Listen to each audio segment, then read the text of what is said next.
सभे मगहिया भाई बहन के भुलेटन काका के राम राम आथिन मगहिया खबर में सुनथिन देश दुनिया के खबर। पटना टू बेंगलुरु मोदी विपक्षी एक्सप्रेस आज आप भी होत शामिल। टीएमसी सहित 26 दल शामिल होतन।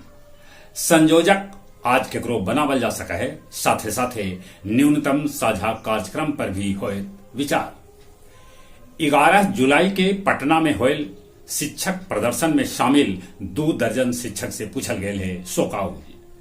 शरद पवार से मिलन उनकर भतीजा अजीत पवार और साथे साथे उनकर संगी साथी कहलन पार्टी के एकजुट रखल जाए। राज्यभर के पार्टी एनडीए में शामिल हो गए। दोसर का सोमवारी के देवघर में 2 लाख से बेसी कवरिया चढ़ौलन गंगा जल।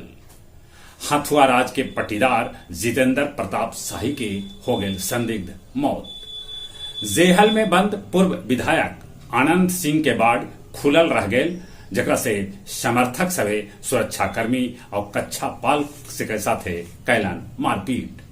पाकिस्तान में 150 बछर पुरान मंदिर के रॉकेट लॉन्चर से गिरा देवल गए। जापान में भी कांवड़ यात्रा शुरू कैल गए। लोग साइत तामा शिव मंदिर में चढ़ौलन जल। दक्षिण कोरिया और चीन बाढ़ से तबाह। दक्षिण कोरिया में बाढ़ से अबले 32 से बेसी आदमी के मौत के है खबर। भारत और मंगोलिया में संयुक्त सैन्य अभ्यास उलान बटार में 17 जुलाई से 31 जुलाई तक आयोजित हुए। रूसी राष्ट्रपति पुतिन कहलका कि उनकरा भीर क्लस्टर बम के जखीरा है। गुरुआ के पूर्व विधायक समाजवादी नेता रामचंद्र प्रसाद सिंह हम पार्टी में शामिल हो गए। मगध कॉलोनी रोड नंबर 10 के ठीक सामने फल के एगो दुकान में ईंटा से भरल ट्रैक्टर घुस गए। लोग ड्राइवर के साथ कैलन मारपीट। बोध गया के मोचारिम के वागनवाली केंद्र पर यूरिया मिलल चाउर बांटल गए। गया से मोहनपुर जाए वाली बस जय मां भवानी गड्ढा में पलट गए, जकरा से कैकन यात्री हो गए घायल। गुरारू बाजार से गया ले सरकारी बस चलावल जाए। अब कुछ खेल के समाचार। दक्षिण क्षेत्र 14वां बेर जीतल दिलीप ट्रॉफी।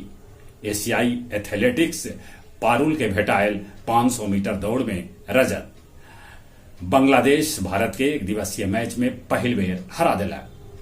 अलकराज विडंबन के बनलन सरताज। चलित एक बार फिर से अपने सभे के बुलेटिन काका के राम राम।